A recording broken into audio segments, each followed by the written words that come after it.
Donald Trump fears Russian troops about to commit worst massacre since WW2. U.S. President Donald Trump has warned of a horrible massacre, one he says has not been seen since World War II, as he urged Vladimir Putin to spare the lives of thousands of Ukrainian troops. Welcome to our new edition of News from USA. Don't forget to like and subscribe to support the channel. Donald Trump has expressed fears that Russian troops are about to commit worst massacre since WW2, as he entered into another online rant. The U.S. president took to his social media platform Truth, writing, "We had very good and productive discussions with President Vladimir Putin of Russia yesterday, and there is a very good chance that this horrible bloody war can finally come to an end. But, at this very moment, thousands of Ukrainian troops are completely surrounded by the Russian military, and in a very bad and vulnerable position." He added, "I have strongly requested to President Putin that their lives be spared. This would be a horrible massacre, one not seen since World War II. God bless them." Putin, Russia accepts 30-day ceasefire. Russian President Vladimir Putin told a news conference on Thursday that he agrees in principle with the U.S. proposal for a ceasefire in Ukraine for 30 days, IPN reports. "The idea itself is correct, and we certainly support it. But there are issues that we need to discuss. And I think we need to talk to our American colleagues as well. Maybe I should call President Trump and have a discussion with him. But we support the idea of ending this conflict by peaceful means," said the Russian leader, quoted by the Moscow Times. Among the topics Putin wants to discuss are the control over compliance with the ceasefire regime on the front line, the fate of the Ukrainian army remaining in the Kursk region of the Russian Federation, and the supply of Western weapons to Ukraine. The ceasefire in Ukraine was discussed between Ukrainian and American officials this week at negotiations in Saudi Arabia.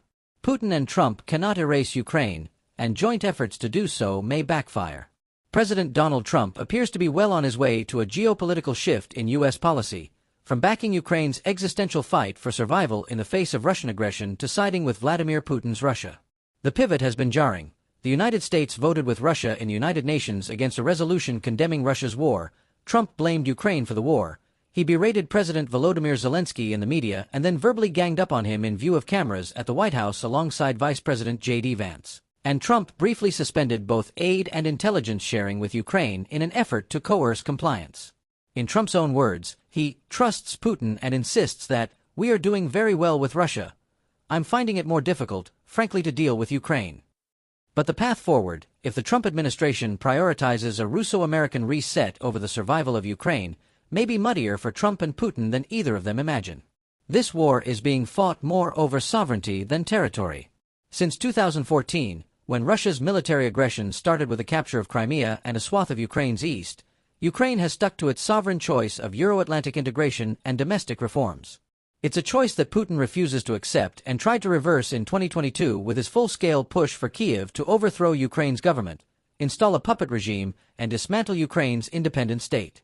Yet Ukraine has demonstrated a steely, steadfast commitment to safeguarding its sovereignty.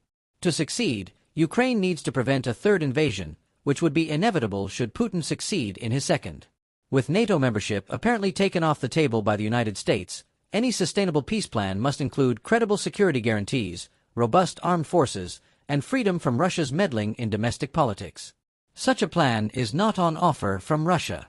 Trump says he trusts that Putin wants peace, but it should not be surprising that something more concrete than Trump's personal beliefs is necessary to convince Ukraine that Russia wants a ceasefire and is prepared to negotiate in good faith and make meaningful concessions.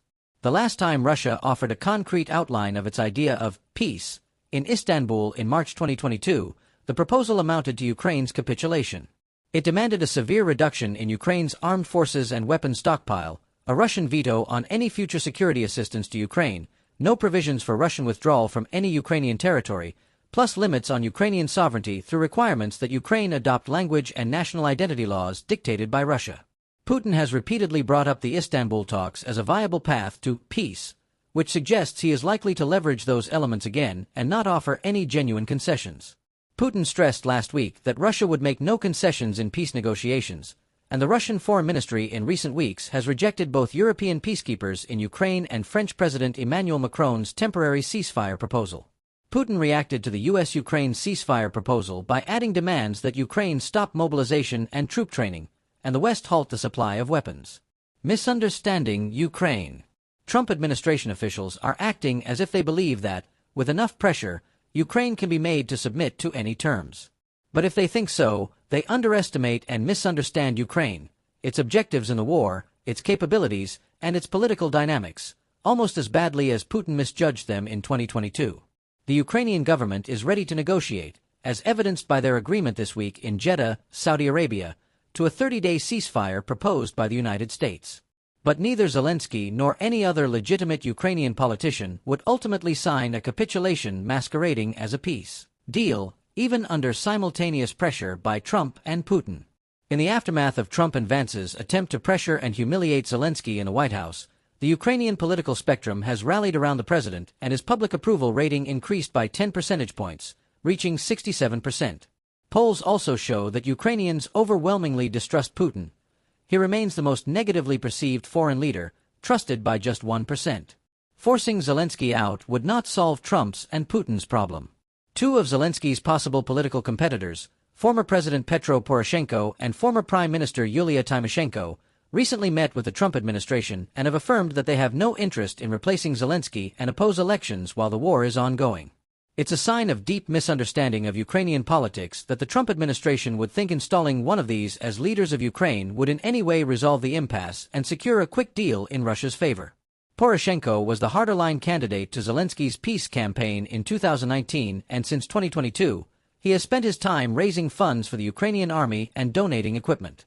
Tymoshenko was the main competitor to pro-Russian candidate Viktor Yanukovych in the 2010 presidential race.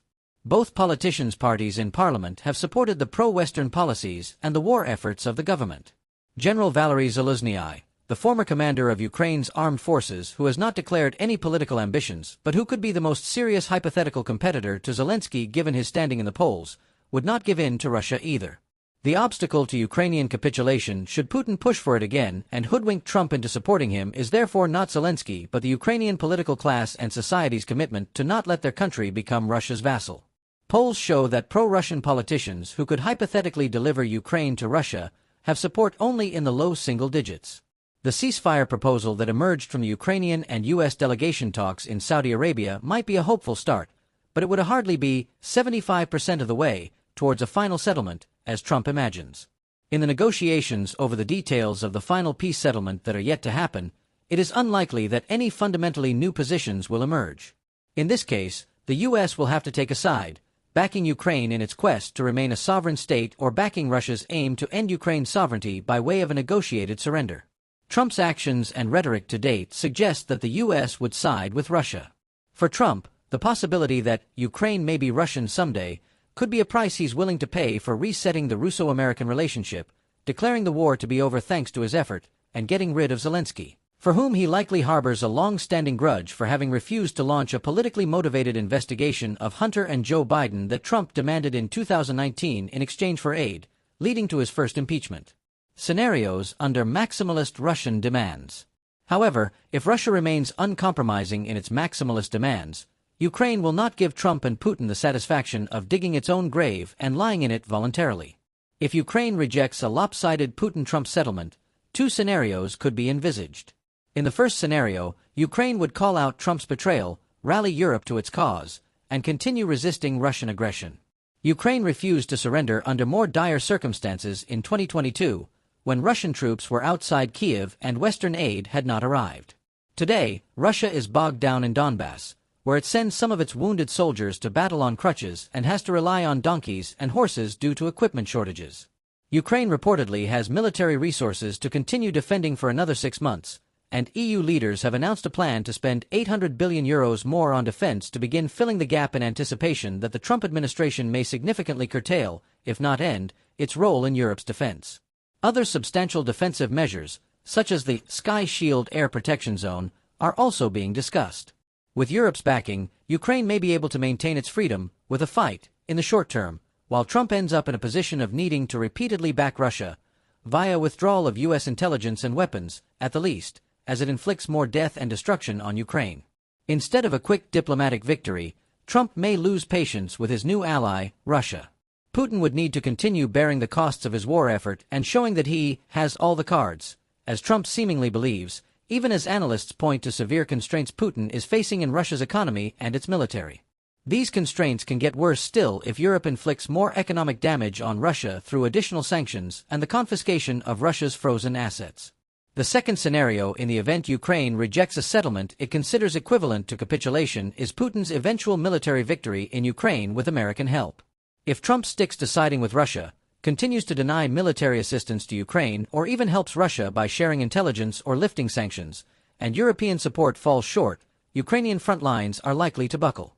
As resilient as Ukraine has been, it cannot fight a Russia supported by the United States. Putin would attempt another push for Kiev, as control of the central Ukrainian government is his long-standing objective.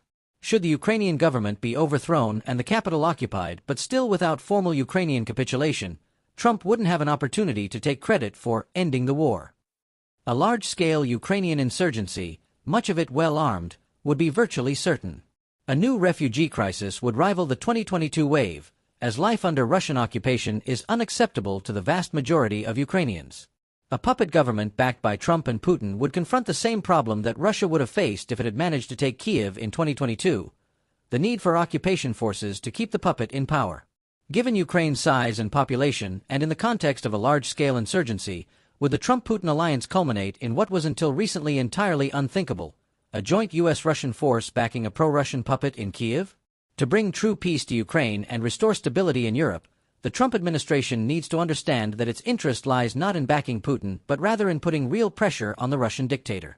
Serious threats to tighten and expand sanctions, confiscate Russia's frozen assets, and back Ukraine's defense fully, the new U.S. administration has a chance to extract concessions from Russia and help bring about the historic peace deal Trump claims he can achieve.